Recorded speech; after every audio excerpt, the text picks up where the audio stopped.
Quelle est l'attente des chefs, des soldats, des condamnés? Quelle est notre attente?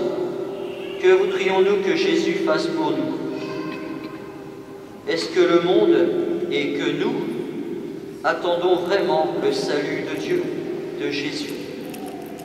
Et on voit qu'il y a beaucoup d'obstacles pour reconnaître cette royauté de Jésus. Quelle est, deuxième chose, la vraie royauté de Jésus? Et quel est le salut qu'il vient apporter? Un salut non pas à la force, avec la force militaire ou politique, mais un salut exercé dans la miséricorde et le pardon. Voilà la vraie victoire, la vraie royauté. Et quelles sont les armes utilisées par Jésus pour instaurer son royaume? L'amour, vainqueur de la haine, du péché, de la mort, des insultes et des humiliations. Rendons grâce à Dieu que Jésus n'ait pas voulu se sauver lui-même et descendre de la croix, mais a voulu nous sauver en donnant sa vie jusqu'au bout. Maintenant, troisième chose, attardons-nous sur le personnage du, entre guillemets, bon larron. Il a tué des gens. C'est pas un enfant de cœur. Quelles sont les attitudes de cet homme? Très étonnant. D'abord, il reconnaît son péché. Il effectue sa pénitence. C'est normal qu'on soit puni, on paye pour ce qu'on a fait, c'est la peine de mort. À l'époque, ce n'était pas la chaise électrique, ni la guillotine, c'était la croix. Il s'adresse à Jésus. Jésus, ça veut dire Dieu sauve. Souviens-toi de moi quand tu seras dans ton royaume. Qu'est-ce qu'il fait? Il mise toute sa vie sur un homme à côté de lui en train de mourir aussi. L'échec est certain. Pourquoi fait-il cela? C'est signe de quoi? D'une véritable confiance, d'une véritable reconnaissance de Jésus comme sauveur et d'une véritable reconnaissance de la vraie royauté de Jésus. C'est déjà incroyable. Alors il y a un deuxième rebondissement dans ce texte encore plus incroyable. C'est la réaction de Jésus. Qu'est-ce que dit Jésus, frères et sœurs?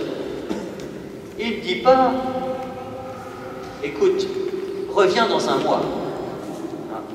Il y a une liste d'attente. Qu'est-ce qu'il dit, Jésus? « Aujourd'hui, tu seras avec moi dans le paradis. » Aujourd'hui. Ça ne vous rappelle pas quelqu'un? Il y a quelques jours, dans un évangile du dimanche, s'appelle Zachée. Qu'est-ce que lui dit Jésus? Descends vite. Aujourd'hui, je veux habiter chez toi. Et qu'est-ce qui se passe? Conclusion à la fin de l'évangile. Qu'est-ce qu'il dit Jésus? Aujourd'hui, le salut est entré dans la maison de Zachée. Aujourd'hui, le salut. Aujourd'hui, le salut. Dans l'évangile de Luc, c'est très fort, ça revient à chaque fois. Et on l'entendra dans un mois pour Noël. À la veillée de Noël, quand vous serez là, on entendra les anges qui diront « Aujourd'hui, vous est né un sauveur ». Le salut immédiat apporté par Jésus. La miséricorde en direct et directement. Jésus n'attend pas. Tout de suite, il donne son amour. Dès qu'il y a une petite ouverture du cœur, il déverse en abondance. Pour entrer dans la réalité du salut, il faut croiser le regard de Jésus, comme Zachée, comme le larron, se confier à lui. Alors je termine, frères et sœurs. Ayons cette véritable attente, ce véritable désir de Jésus. Enlevons nos fausses représentations, nos fausses images de sa royauté.